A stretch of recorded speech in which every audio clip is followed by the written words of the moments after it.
Madam, ഇന്നത്തെ council യോഗം നിർണായകമാണെന്ന് കേട്ടല്ലോ. എന്ത് നിർണായകം? കൗൺസിൽ പതിവ് പോലെ തുടങ്ങും, പതിവ് പോലെ പിരിയും, അല്ലാതെ കരാറുകാരുടെ ബില്ല് പാസ്സാക്കാത്തതുകൊണ്ടാണ് കൊച്ചിയിൽ മാലിന്യങ്ങൾ അടിഞ്ഞുകൂടുന്നതാണല്ലോ പരാതി. കരാറുകാർ മാലിന്യം നീക്കാത്തതുകൊണ്ടാണ് ബില്ലുകൾ പാസ്സാവാത്തത്. മാഡം, മാഡത്തിന്റെ തീരുമാനത്തിന് പാർട്ടിക്കുള്ളിൽ തന്നെ എതിർപ്പുണ്ടെന്നാണല്ലോ കേൾക്കുന്നത്. ആണോ? പക്ഷെ ഞാൻ കേട്ടിട്ടില്ല. കോർപ്പറേഷന്റെ ആണാധിപത്യമാണെന്ന് മേയർ നേരത്തെ പറഞ്ഞിരുന്നല്ലോ, അതിനെപ്പറ്റി പ്രത്യേകിച്ചൊന്നും പറയാനില്ല. ഡെപ്യൂട്ടി മേയർ ഇന്നത്തെ കൗൺസിൽ യോഗത്തിൽ പങ്കെടുക്കുന്നില്ലെന്ന് കേട്ടു. അത് അങ്ങേരോട് ചോദിക്കണം. അവിടുന്ന് വല്ലതും കിട്ടിയോ? എവിടെ? ഒന്നും കിട്ടില്ല.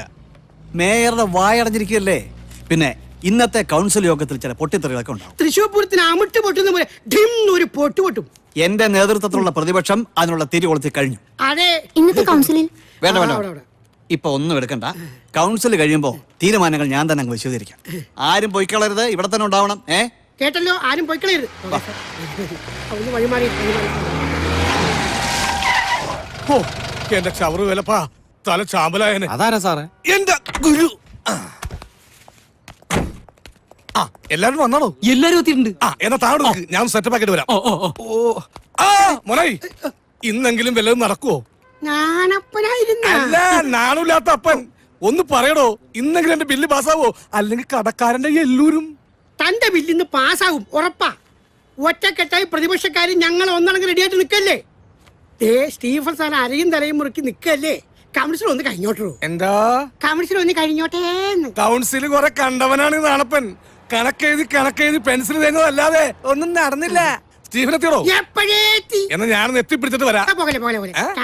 ചായ കുടിച്ചിട്ട് പോകാടൂ. ചായക്കെന്താ കടി? ഉണ്ടംപൊരി. നീ കഴിക്ക്, ഞാൻ പോയി ഉണ്ണാനുള്ള വകുപ്പിക്കട്ടെ. അവന്റെ ഉണ്ടംപൊരി.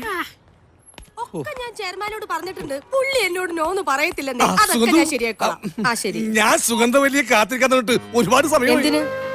എന്റെ പൊന്നു സുഗന്ധു, ആ മേയറോട് എന്റെ ബില്ലൊന്ന് പാസ്സാക്കി തരാൻ പറ. നിങ്ങൾ തമ്മിൽ നല്ല അടുപ്പത്തിലല്ലേ. കേറി ഇറങ്ങി എന്റെ ചെരുപ്പിന്റെ സോള് തേഞ്ഞി.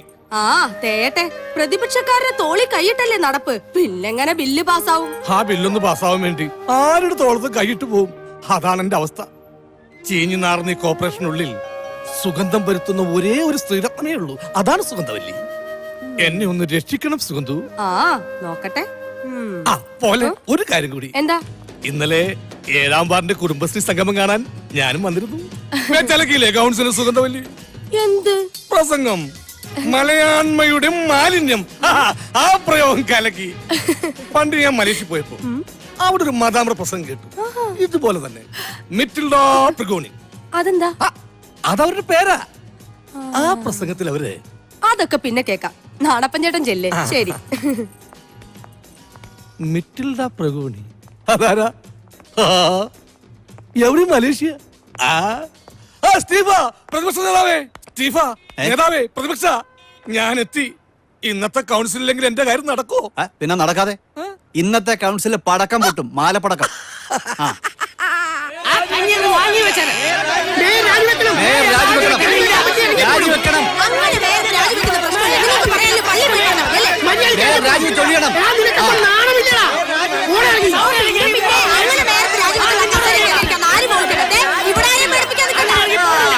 ഇങ്ങനെ കാടടിച്ച് വെടിവെച്ചിട്ട് കാര്യമില്ല. പറയാനുള്ളത് പറഞ്ഞാൽ കേൾക്കാൻ ഞാൻ തയ്യാറാണ്. അതായത് കൊച്ചി നഗരത്തിന് മാലിന്യത്തിന് നാറ്റം കാരണം പുറത്തിറങ്ങി നടക്കാൻ ബഹുമാനപ്പെട്ട മേയർ വിമുഖത കാട്ടുന്ന കാരണം ബില്ല് പാസ്സായി കിട്ടാൻ നെട്ടോട്ട ഓടുന്ന ഒരു കോൺട്രാക്ടർ ഉണ്ട് ഇവിടെ, ലാൽഗുഡി നാണപ്പൻ. അത് ഈ കോർപ്പറേഷനിലെ കൽത്തൂണുകൾ പോലും കാണുന്നുണ്ട്. എന്നിട്ടും ബഹുമാനപ്പെട്ട മേയർ മാത്രം കണ്ടില്ല എന്നടിക്കുന്നു. വാസ്തവത്തിൽ അതല്ലേ കൊച്ചി നഗരം ചീഞ്ഞു നാറാനുള്ള പ്രധാന കാരണം? അതെ, നിനക്കൊക്കെ അഴിമതി നടത്തി കട്ടുപിടിക്കാനല്ലേടാ ഈ ബില്ല് പാസ്സാക്കാൻ പറഞ്ഞത്. നമ്മുടെ പ്രതിപക്ഷ നേതാവിന് ഒത്തിരി കാര്യങ്ങൾ അറിയാമെങ്കിലും ഇത്തിരി കാര്യമാ ചോദിക്കുന്നത്. ഈ പറഞ്ഞ കോൺട്രാക്ടർക്ക് കരാർ കൊടുക്കുമ്പോ ഇവിടെ ഒരു പ്രതിപക്ഷവും എതിർത്തില്ലല്ലോ. അതിൽ നിന്നൊന്ന് വ്യക്തമാണ്, കൊച്ചിയിലെ മാലിന്യമല്ല നിങ്ങളുടെ പ്രശ്നം, കരാറുകാരന്റെ ബില്ല് പാസ്സാകാത്തതാണ്. ബില്ല് ഞാൻ പാസ്സാക്കാം, ഇവിടുത്തെ മാലിന്യങ്ങൾ നീക്കം ചെയ്തതിനു ശേഷം.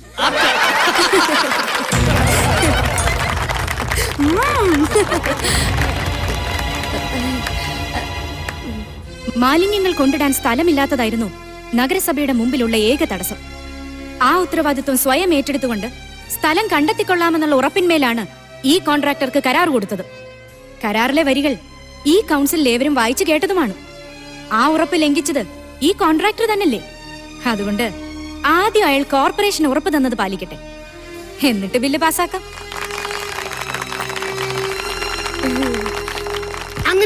മറ്റു പല കോൺട്രാക്ടർമാരുടെ ബില്ലുകളും പിടിച്ചു വെക്കേണ്ടി വരും. കരാറിൽ പറഞ്ഞിരിക്കുന്ന പോലെയാണ് കോൺട്രാക്ടർമാർ ഇവിടെ ചെയ്യുന്നത്. കാന്റീൻ കോൺട്രാക്ടർ അയ്യപ്പൻകുട്ടി കാര്യം എടുത്തു നോക്കിയേ. ഉള്ളിവിട എന്ന് പറഞ്ഞ് നമുക്ക് തരുന്നത് ഉള്ളിവിടയാണോ? പഴയ കേബേജിന്റെ തോല് അരിഞ്ഞ് വളർത്ത് തരുന്നല്ലേ? ഉള്ളിവിടയുടെ കാര്യം പോട്ടെ, ഇന്നത്തെ ഉണ്ടപ്പയുടെ കാര്യം ഒന്ന് ഓർത്ത് നോക്കിയേ. പാവപ്പെട്ട ഒരു കരാറുകാരന്റെ തലയിൽ ഉത്തരവാദിത്തങ്ങൾ കെട്ടിവെച്ച് കൈ കഴുകുന്നത് നഗരസഭാ ചരിത്രത്തിൽ ആദ്യമാണ്. മാറുന്ന കൊച്ചിയെ മണക്കുന്ന കൊച്ചിയാക്കുന്നായിരുന്നല്ലോ തെരഞ്ഞെടുപ്പ് രംഗത്തെ മുദ്രാവാക്യം. മാലിന്യ നിർമ്മാർജ്ജനവും പിന്നെ മാലിന്യ സംസ്കരണ പ്ലാന്റും. ഇപ്പൊ നിർമ്മാർജ്ജനവും ഇല്ല, സംസ്കരണവും ഇല്ല. സുതാര്യതയില്ലാത്ത ഒരു തീരുമാനത്തിനും ഈ കൗൺസിലിൽ നിന്ന് ഉത്തരവുണ്ടാവില്ല. അതുകൊണ്ട് പ്ലാന്റിന്റെ കാര്യം ഇപ്പൊ അവിടെ നിൽക്കട്ടെ. ആദ്യം ജനങ്ങളുടെ പ്രശ്നം, പിന്നെ മതി കോൺട്രാക്ടർമാരും കമ്പനികളും. ഈ കൗൺസിൽ ഇന്നത്തേക്ക് പിരിയുന്നു. സത്യത്തിൽ നമ്മുടെ മേയർ ഒരു പാവമാണ്. നമ്മൾ പ്രതിപക്ഷക്കാരും പത്രക്കാരും എല്ലാം കൂടെ കുതിര കയറിയപ്പോ അവർക്ക് ഹാലിളകി. അതാണ് ഈ പിടിവാശി. അവരുടെ ഒടുക്കത്തെ പിരിവാശി കാരണം പെട്ടത് ഞാനാ. ആ പെണ്ണുമ്പിളക്ക് ഹാലലേക്ക് കടക്കാരന്റെ പള്ളി കേൾക്കണ ഞാനാ. അവളുടെ ഒടുക്കത്തെ ഒരു ഈകളല്ലടോ, ഈഗോ. എന്ത് പിന്നെ തന്റെ ഭാഗത്തും തെറ്റുണ്ട്. ചവറ് കൊണ്ട് തട്ടാൻ ആദ്യം താൻ സ്ഥലം കണ്ടെത്തി. എന്നാ ഞാനൊരു സ്ഥലം പറയാം. ആ അടക്കാക്കുന്നിലെ പൂട്ടിക്കിടക്കുന്ന കളിമൺ ഫാക്ടറിയുടെ പുറമ്പോക്കില്ലേ, ചവറ് പറക്കി ജീവിക്കുന്ന കുറെ തമിഴ്മാർ അവിടെ ഉള്ളത്. ആ ശരിയാ, ചവർ അങ്ങോട്ട് കൊണ്ട് കൊടുക്കാന്ന് പറഞ്ഞ അവര് സമ്മതിക്കുമല്ലോ. നടക്കൂല. ആ പെണ്ണമ്മ കൗൺസിലിന്റെ വാടാത് നമ്മൾ അറുപശാലയ്ക്ക് പ്രപ്പോസൽ വെച്ചപ്പോ കൗൺസിൽ അവരുണ്ടാക്കിയ ബഹളം നമ്മൾ കണ്ടല്ലേ? പുളിച്ച തെറിയേക്കും. നാണപ്പന്റെ ബില്ല് പാസ്സാക്കാൻ നിങ്ങൾ ഈ പറയുന്ന കീറാമുട്ടിയൊന്നുമില്ല. Very simple. കുറച്ച് ചിക്കിലി അറിയണം. അതിന് നമ്മുടെ ലോനപ്പം മുതലാളി ഉണ്ടല്ലോ, മുതലാളിയുടെ വേസ്റ്റ് ട്രീറ്റ്മെന്റ് പ്ലാന്റിന് അനുമതി കിട്ടുമെന്ന് ഉറപ്പായാൽ മുതലാളി എന്തും ചെയ്യും. അതുകൊണ്ട് നാണപ്പന്റെ ബില്ലിനേക്കാൾ നമ്മൾ ഇപ്പോൾ ചർച്ച ചെയ്യേണ്ടത് മുതലാളിയുടെ പ്ലാന്റിന്റെ കാര്യമാണ്. മുതലാളി ചുമ്മാ ചക്രം വലിച്ചെറിയൂലേ? അല്ല, നിങ്ങളിവിടെ തുടങ്ങിയ പരിപാടി.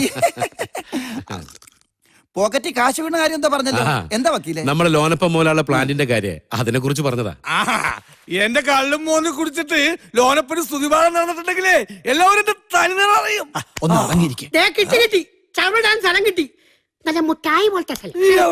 നമ്മുടെ MLA മണ്ഡലം തന്നെ, ശിവരാമപുരം. വനശ്രീ പാലം കഴിഞ്ഞ ഒരു തുരുത്തല്ലേ, അതിർത്തിക്ക് അപ്പുറമായതുകൊണ്ട് ചവറ് കൊണ്ടിട്ട കൊച്ചിയിൽ നാറ്റു അടിക്കൂല. അതങ്ങ് പള്ളിയിൽ പോയി പറഞ്ഞാ മതി. നാണപ്പന്റെ ബില്ല് പാസ്സാക്കാനായിട്ട് എന്റെ ജനങ്ങളെ നാറ്റിക്കാനാ? അത് നടക്കൂല. ഓ, മണ്ഡലത്തെ ജനങ്ങളെ സ്നേഹിക്കുന്ന ഒരു MLA വെറും 130 ഓട്ട ശിവരാമപുരം പഞ്ചായത്തിൽ ഇയാൾക്ക് കിട്ടിയത്. അതിന് കുറെ നാൾ അവിടെ ഉള്ളൊരു ചീത്ത പറഞ്ഞ് നടന്നതല്ലയോ? എല്ലാവർക്കും ഗുണമുള്ള കാര്യമാണ്. താൻ വിചാരിച്ചാൽ നടക്കും. അല്ല, അതിപ്പോ ഞാനെങ്ങനെ? അതെ, എനിക്ക് വേണ്ടപ്പെട്ട ഒരുത്തിന് ശിവരാമപുരത്തുണ്ട്. ഈ പാർട്ടി ജാതക്കൊക്കെ ആളെ കൊടുക്കുന്ന സപ്ലയറാ, ഒരു വാസുക്കുട്ടൻ. ആ, നമ്മുടെ വാസുക്കുട്ടൻ, അവനാണ് കറക്റ്റാ. ശിവരാമപുരത്ത് അവന് നല്ല ഹോൾഡാ. അവൻ പറഞ്ഞ നാട്ടുകാർ എതിര് പറയില്ല. നാളെ അവിടെ വിളവെടുപ്പ് മഹോത്സവമാ, ജനങ്ങൾ ആഴിത്തിമിർക്കണ ദിവസമാ. സ്റ്റീഫൻ ആ വാസുക്കുട്ടനൊന്ന് വിളിച്ചേ. പക്ഷെ ഞാൻ ഈ കച്ചവടത്തിലുണ്ടെന്ന് അവൻ അറിയരുത്. എന്താണെന്ന് അറിയില്ല. MLA ആണെങ്കിലും ഒരു കള്ളനായിട്ടാണ് അവിടെ ഉള്ളവർ എന്നെ കാണുന്നത്. അങ്ങനെയാണെ വൈകിപ്പിക്കണ്ട, നാളെ തന്നെ വാസുക്കുട്ടനെ വിളിപ്പിക്കാം. നാണപ്പ, ധൈര്യമായിട്ടിരിക്കേ, സംഗതി ഞങ്ങളേറ്റു.